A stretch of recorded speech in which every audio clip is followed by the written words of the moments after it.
Hey gang, Jake here. So in case you somehow missed it, today was Nintendo's E3 press conference, and we got some really cool stuff.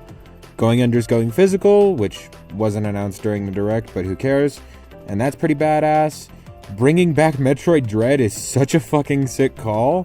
Breath of the Wild 2 looks genuinely amazing. Every time I see that one shot in the trailer, I get chills, and I am mad pumped for that Zelda Game & Watch. But the highlight for me was definitely Kazuya's reveal for Smash Ultimate. I'm not the biggest Tekken guy, but I do really like the characters, and I actually had Jin on my Fighters Pass 2 predictions until like the day before I wrote the script for my first video. As such, I wanted to talk a little bit about what I expect from this character, and what I think this could mean for the final character. Before that though, real quick, I just want to explain the cliff stuff from the trailer. I saw a little confusion on this from non-Tekken fans, so real quick summary of Kazuya's lore, go. Kazuya's dad is Heihachi Mishima, a billionaire crime lord / martial artist who happened to marry a woman with something called the devil gene, which allows its host to turn into a devil, which is insanely powerful but also insanely difficult to control. Heihachi's wife lost control and tried to kill Heihachi, so he snapped her neck. Bummer. After all this, Heihachi needed to know if his son had the devil gene, so he formulated a 600 IQ plot. Throw Kazuya off a cliff. If he dies, he's human. If he lives, he's a devil. Heihachi put this into action, and Kazuya would have died, but as I'm sure you can guess if you watch the trailer, he did have the devil gene. So Kazuya grew up, got swole, joined his dad's fighting tournament, and thoroughly kicked his ass. As revenge, Kazuya took Heihachi to the very same cliff he was thrown from, and dropped him. When he took over his company and eventually put on another King of Iron Fist tournament, Heihachi responded by surviving, getting more swole, joining his son's fighting tournament, and thoroughly kicking his ass.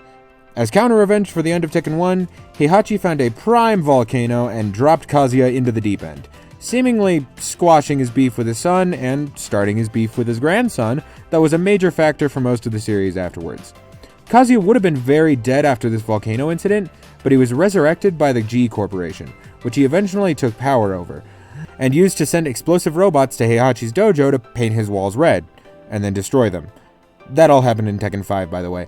Kazuya's son went on to kill a whole bunch of gods during this time, but that's not important because seemingly after pretending to be dead until Tekken 7, Heihachi showed up, beat the ass of all of his own soldiers, reclaimed his Zaibatsu, and started war with G-Corp, still headed by Kazuya. This was a big deal, and a whole bunch of people got involved, including a priest, a robot girl, Kazuya's son, Heihachi's adopted son, Heihachi's illegitimate son, and deadass Akuma from Street Fighter. Like, just Akuma from Street Fighter, it's not a separate character, it's just him. This ended after Heihachi revealed Jin's devil powers to the world at the cost of an entire city, and the two squared off in a volcano for the final time, with Heihachi lasting a ridiculous amount of time before Kazuya punched his chest real hard and finally stopped the bastard's heart. After all this, Kazuya finally throws Heihachi into a volcano for the last time, maybe, and that's the point of the volcano thing. Wow, that took a lot. Anyways, let's talk about Kazuya's gameplay. His animations seem like they've been ripped straight from Tekken 7, and I'm still deciding whether that's cheap or cool. Ultimately, he seems like a very interesting and capable character who's going to be held back for most people by a ridiculously high skill floor and a variety of moves. I think the two major gimmicks he's got are slightly terrifying, and if I understand how they work, they'll make Kazuya ridiculously versatile. First off, the Devil Gene, which is weird. During the trailer, Kazuya gets more and more Devil Aura as he throws more Nintendos to their death. That leads me to believe he gets it from killing opponents, but I do acknowledge that it's probably just a gimmick for his specials. The other thing he gets is this weird red aura that shows up after Donkey Kong clocks him, which is pretty obviously a reference to the Rage Arts from Tekken 7. They're supers you unlock as you fade into low HP, which leads me to believe that Kazuya's mechanic will function like a more violent version of Terry's Go mode. Side note, from what we've seen in the trailer, Kazuya actually replaces the announcer from Ultimate with the Tekken 7 announcer, and while I love Xander Mobus, the Tekken 7 announcer's voice is so buttery smooth that I'm all for it. All in all, Kazuya is not what I wanted to see today, but from his moveset, to his presentation, to the fact that we get Tekken music in Smash now, I'm pretty damn happy. That being said, I am slightly worried about the final character. Back when Min Min was revealed, I assumed that Tekken was basically deconfirmed because of the Heihachi costume. Now, we know that's not the case, which is very worrying for me specifically, because it means that all bets are off, and suddenly Dante is competing with not one, but two Capcom franchises for the last slot.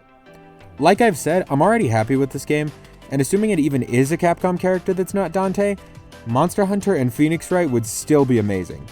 I'm just getting a little more antsy now that we're down to the final chance for my boy to get in. With all that said, I want to know what y'all thought of E3. Please tell me how y'all felt about it in the comments. I kinda want to use y'all's comments to gauge the general views on this. If y'all enjoyed the video, please leave a like and consider subscribing and ringing the bell. It really does help out the channel, and I'll see y'all on Thursday. Peace out.